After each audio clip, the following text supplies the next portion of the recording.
सपा मुखिया अखिलेश यादव ने आज लोकसभा चुनाव के मद्देनजर पीडीए की बड़ी बैठक की है। सपा मुखिया अखिलेश ने कहा है कि सपा सीबीआई का सहयोग करेगी। ये पहली बार नहीं है जब सीबीआई ने बुलाया है, पहले भी नेताजी मुलायम सिंह यादव के समय ऐसा ही हुआ था। अखिलेश ने कहा कि साल 2024 में अब संविधान मंथन होगा। अखिलेश ने कहा कि आज यूपी में महिलाएं सुरक्षित नहीं हैं। अखिलेश ने ये भी कहा कि बीजेपी साल 2014 में आई थी और 2024 में उसकी विदाई होगी। यही नहीं, अखिलेश ने कहा कि सरकार विधायक खरीद सकती है लेकिन जनता को नहीं खरीद सकती। अखिलेश ने ये भी कहा कि अगर हम पीडीए की बात करेंगे तो इन सबका सामना करना ही होगा। यही नहीं, समाजवादी पार्टी ने ये भी आरोप लगाया है कि लोकसभा चुनाव से पहले सरकारी एजेंसीज का दुरुपयोग करके नेताओं को परेशान किया जा रहा है। कैमरा पर्सन मिंटू सिंह के साथ अशोक तिवारी, लखनऊ, न्यूज़ 24।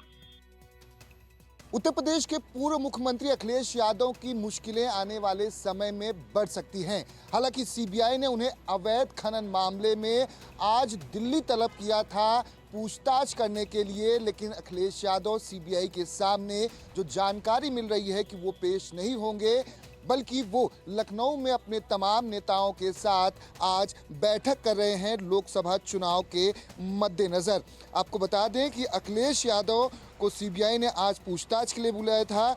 2019 में हमीरपुर में हुए 2012 से 2016 के बीच अवैध खनन का ये पूरा मामला है।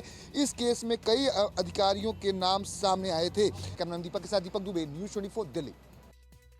आज देर शाम बीजेपी के केंद्रीय चुनाव समिति की बैठक होगी और उसके बाद बीजेपी के लोकसभा उम्मीदवारों के नाम की पहली सूची आने का रास्ता साफ हो जाएगा। जाहिर तौर पे बीजेपी में लगातार पिछले कई दिनों से बैठकों का दौर जारी है। राज्यों की कोर ग्रुप की जेपी नड्डा और गृह मंत्री अमित शाह के साथ बैठकों का दौर कई दिनों से चल रहा है, जो अब खत्म हुआ है। इसमें तमाम राज्यों से हर लोकसभा सीट के लिए जो पैनल में नाम आए हैं उन नामों पे चर्चा हुई है और अब एक तरह से कोर ग्रुप की बैठक के बाद ये तय हो जाता है, जीरो इन किया जाता है कि इस लोकसभा सीट से कौन उम्मीदवार चुनाव लड़ेगा। तो आज की जो बैठक है वो काफ़ी महत्वपूर्ण है लोकसभा चुनाव के दृष्टिकोण से और मुख्य तौर पर जो बिल्कुल कंफर्म सीटें हैं, जैसे कि जो बड़े नेताओं की सीट है, गृह मंत्री की सीट हो गई, प्रधानमंत्री की सीट हो गई, रक्षा मंत्री की सीट हो गई, इस तरह से और जो वरिष्ठ नेता जो राज्यसभा से हैं और केंद्र में मंत्री हैं उनको कौन से लोकसभा से चुनाव लड़ना है, इन सीटों का आज ऐलान हो सकता है। कैमरामैन रफीक के साथ कुमार गौरव, न्यूज़ 24 दिल्ली। हिमाचल की सुक्खू सरकार पर जो संकट के बादल मंडरा रहे थे वो काफ़ी हद तक छंट चुके हैं और यही कारण है कि आज हिमाचल विधानसभा के 6 जो कांग्रेस के बागी विधायक थे उनको बाहर का रास्ता दिखा दिया गया है। उनकी सदस्यता को विधानसभा स्पीकर ने रद्द कर दिया है और इसी के चलते ही आज हिमाचल के मुख्यमंत्री सुखविंदर सिंह सुक्खू ने जिस तरह से सारे ही कांग्रेस के विधायकों को अपने आवास के ऊपर ब्रेकफास्ट पर बुलाया हुआ था, उन्हीं से 1 to 1 केंद्रीय पर्यवेक्षक जो बैठकें कर रहे हैं। आज कैबिनेट की बैठक भी हो सकती है और उसमें कुछ विभागों का फेरबदल भी हो सकता है, जो सूत्र बता रहे हैं। अब देखना होगा कि वाकई ही विभागों में फेरबदल होगा जब पार्टी हाईकमान जो भी आदेश देगी, जो भी शिकायतें हैं उनका निवारण कर दिया जाएगा। कैमरामैन गंभीर सिंह राणा के साथ विशाल अंग्रेज, न्यूज़ 24 शिमला। सीट शेयरिंग को लेकर हुई महाविकास अघाड़ी की आखिरी बैठक में प्रकाश अंबेडकर की पार्टी वंचित बहुजन अघाड़ी ने एक प्रस्ताव देकर सबको चौंका दिया। प्रकाश अंबेडकर की पार्टी ने प्रस्ताव दिया कि जालना से मनोज जारंगे पाटिल को एमबीए का साझा उम्मीदवार बनाया जाए।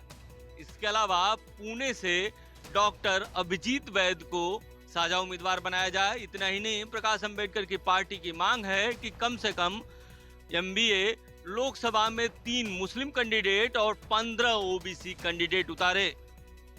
प्रकाश अंबेडकर की पार्टी ने प्रस्ताव में यह भी लिखा है कि उसने अकेले अपने दम पर 27 सीटों पर चुनाव की तैयारी कर ली थी, यानी कि सीट बंटवारे में उसका पूरा ध्यान रखा जाए। कैमरामैन विनोद के साथ इंद्रजीत सिंह, न्यूज़ 24 मुंबई। संदेश खाली में लगातार हिंसा की गतिविधियां देखी जा रही थी और शाहजहां शेख की जिस तरह से वहां की ग्रामीण महिलाएं गिरफ्तारी की मांग कर रही थी, आखिरकार शाहजहां शेख की 56 दिनों के बाद पुलिस ने उन्हें गिरफ्तार किया और शाहजहां शेख को यहां वसीरहाट कोर्ट में पेश किया गया। शाहजहां शेख के ऊपर कई ऐसे संगीन जो आरोप लगे हैं। शाहजहां शेख के ऊपर ग्रामीण महिलाओं का आरोप है कि शाहजहां शेख महिलाओं के साथ में शोषण करता था, महिलाओं के साथ में अत्याचार करता था और ग्रामीण के जो जमीन थे उस जमीन को ही दखल कर रखा था। तो कह सकते हैं कि शाहजहां शेख को पुलिस के आज बड़ी कामयाबी मिली है। तो अब शाहजहां शेख की गिरफ्तारी हो चुकी है। शाहजहां शेख को आज वसीरहाट में अभी कोर्ट में पेश किया गया है और कोर्ट में पेशी के बाद पुलिस 14 दिन की रिमांड चाह रही थी, लेकिन कोर्ट ने 10 दिन का पुलिस रिमांड पे दिया है और पुलिस अपने रिमांड पे लेकर शाहजहां शेख से गहन पूछताछ कर रही है। कैमरामैन पंकज के साथ मनोज पांडे, News24 वसीरहाट। दिल्ली में बस मार्शल का मुद्दा लगातार पिछले 11 महीनों से चल रहा है और ऐसे में लगातार बस मार्शल पिछले कई महीनों से हड़ताल पर भी हैं, स्ट्राइक पर हैं और दिल्ली विधानसभा के सामने इस बात की गुहार लगा रहे हैं कि कब दिल्ली सरकार और उपराज्यपाल या फिर केंद्र सरकार उनकी सुनेगी। ऐसे में दिल्ली विधानसभा में आज अरविंद केजरीवाल ने इस बात को रखा और ये समझाने का प्रयास किया कि आखिर किस तरीके से बस मार्शल्स के साथ राजनीति की जा रही है। इसके अलावा अरविंद केजरीवाल ने कहा कि इस पूरे मामले को हमने लगातार उठाया। हमने ये भी कहा कि उपराज्यपाल इस बात का संज्ञान ले और बस मार्शल्स को दोबारा से उनकी बहाली पर आगे प्रक्रिया को बढ़ाया जाए। लेकिन जो परिस्थितियां बनी हैं उसमें साफ समझाने वाली काफ़ी हैं कि आने वाले दिनों में और अभी भी लगातार इस पूरे मामले पर केंद्र सरकार या फिर उपराज्यपाल या फिर ट्रांसपोर्ट डिपार्टमेंट के वो तमाम अधिकारी राजनीति कर रहे हैं जो नहीं चाहते कि बस मार्शल फिर से बसों के अंदर महिलाओं की सुरक्षा करें। कैमरा पर्सन जहांगीर के साथ वरुण सिन्हा, News24 दिल्ली। दिल्ली के मुख्यमंत्री अरविंद केजरीवाल और दिल्ली के उपराज्यपाल विनय कुमार सक्सेना एक बार फिर से आमने सामने हैं और दोनों में इस बार लेटर वॉर चल रहा है। दिल्ली के उपराज्यपाल ने दिल्ली के मुख्यमंत्री को कल एक खत लिखा। 4 पेज का ये खत था जिसमें उन्होंने साफ तौर पर कहा कि आपके जो आरोप हैं वो बेबुनियाद है। अब आपको बताएं कि आरोप क्या है। दरअसल दिल्ली के मुख्यमंत्री अरविंद केजरीवाल और आम आदमी पार्टी की जो सरकार है वो जो बिजली के बिलों की जो बढ़ी हुई दरें हैं उससे कम करने के लिए एक सोलर ऊर्जा नीति ला रही है। वहीं साथ ही साथ पानी के जो बढ़े हुए बिल आए थे उसके समाधान के लिए भी एक वन टाइम सेटलमेंट स्कीम ला रही है। अब आम आदमी पार्टी सरकार और अरविंद केजरीवाल का ये आरोप है कि दिल्ली के उपराज्यपाल जो हैं वो अफसरों पर दबाव बना रहे हैं जिसकी वजह से फाइल साइन नहीं हो पा रही है और ये दोनों ही जो नीतियां हैं वो लागू नहीं हो पा रही हैं। कैमरामैन अनंत पाल के साथ दिव्या अग्रवाल, दिल्ली, News24। राहुल गांधी की भारत जोड़ो न्याय यात्रा एक बार फिर 2 मार्च से शुरू हो जाएगी और 2 मार्च को वो मध्य प्रदेश में एंट्री करेगी। मध्य प्रदेश में कई जिलों में वो जाएगी। मध्य प्रदेश में गांधी प्रदेश के महिला, आदिवासी और युवाओं से संवाद कर अपने पारंपरिक वोट को साधने की कोशिश करेंगी। वहीं राहुल गांधी मुख्यमंत्री मोहन यादव के गृह जिले उज्जैन में युवा अधिकार रैली के रूप में रोड शो भी करेंगी। इस दौरान वो अग्निवीर और पूर्व सैनिकों के परीक्षार्थियों से संवाद करने के बाद बाबा महाकाल के दर्शन करने के लिए उज्जैन भी जाएंगी। 2 मार्च से लेकर 6 मार्च तक ये भारत जोड़ो न्याय यात्रा जो है वो मध्य प्रदेश में रहेगी। कैमरामैन साहिल के साथ विनय सिंह, News24 दिल्ली। साल 1993 में देश भर के 5 अलग अलग बड़े शहरों में हुए सिलसिलेवार बम धमाकों के मुख्य आरोपी कहे जाने वाले अब्दुल करीम टुंडा को अजमेर की टाडा अदालत ने रिहा कर दिया है। सबूतों के अभाव में अदालत की ओर से यह पूरा फैसला दिया गया। अदालत में उसके खिलाफ सीबीआई ने आरोप लगाया था कि वह न केवल बम रखने वालों को ट्रेनिंग दिया था बल्कि बम रखवाने में भी उनकी मदद की थी।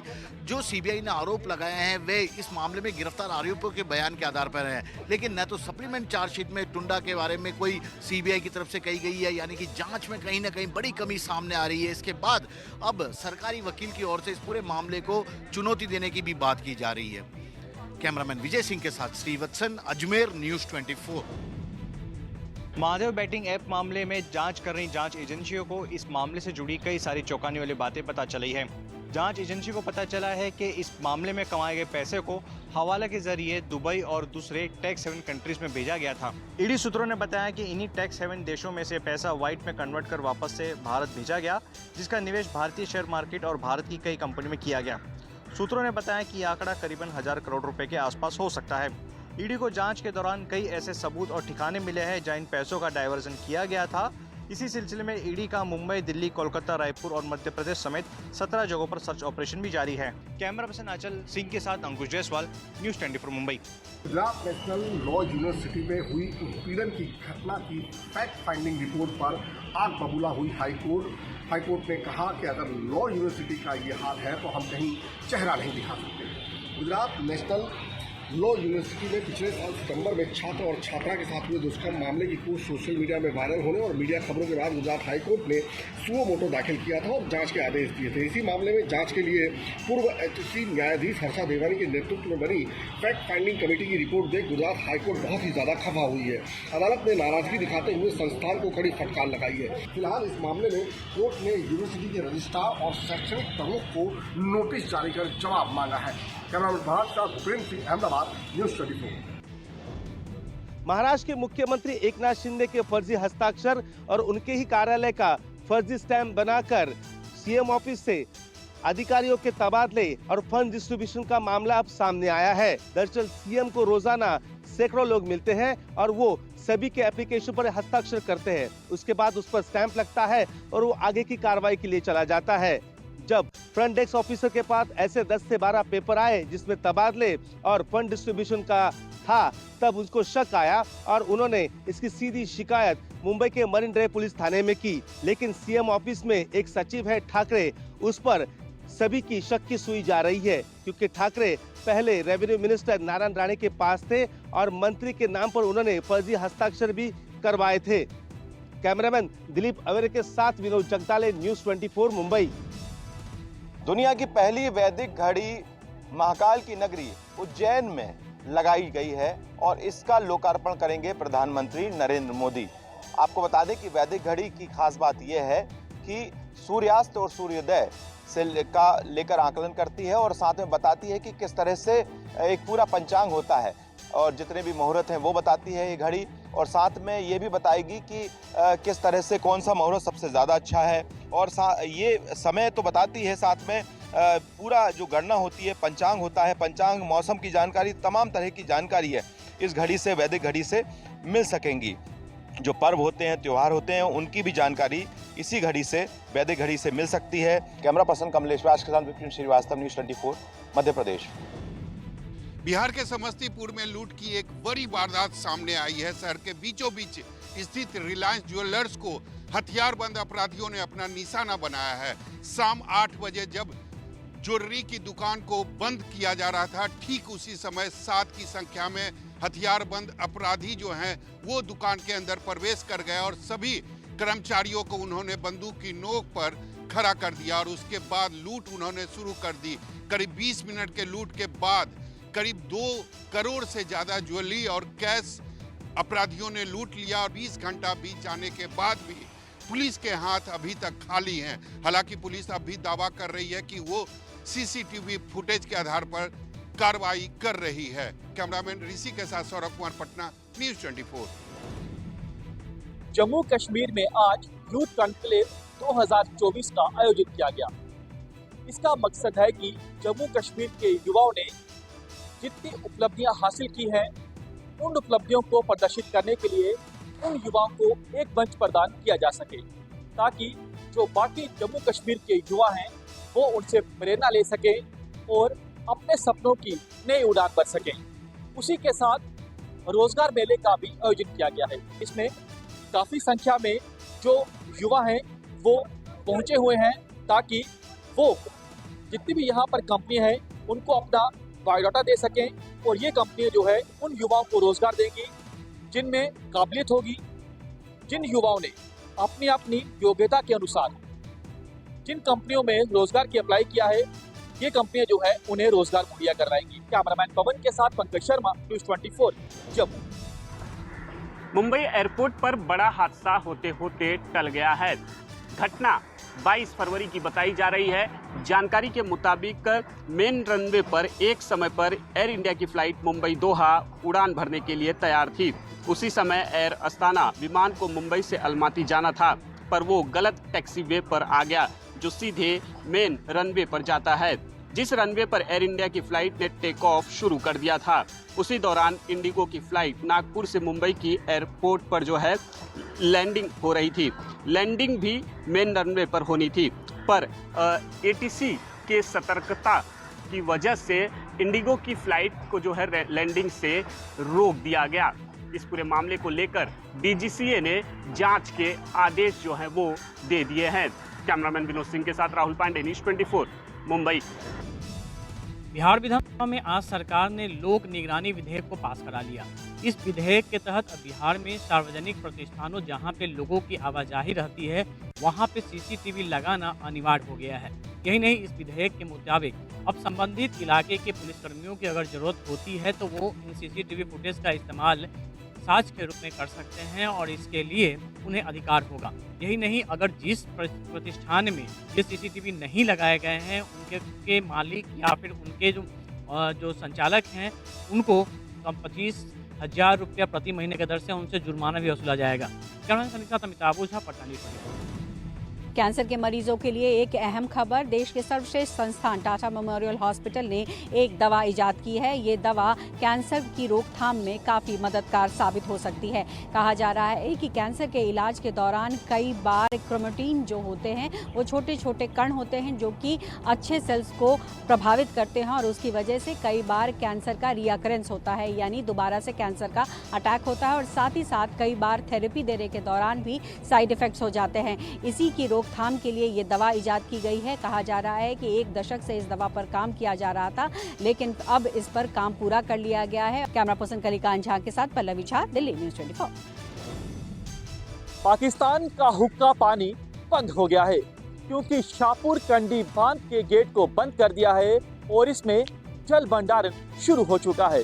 जब 400 फीट पानी इसमें भर जाएगा उसके बाद इसके पानी को सिंचाई के लिए छोड़ दिया जाएगा।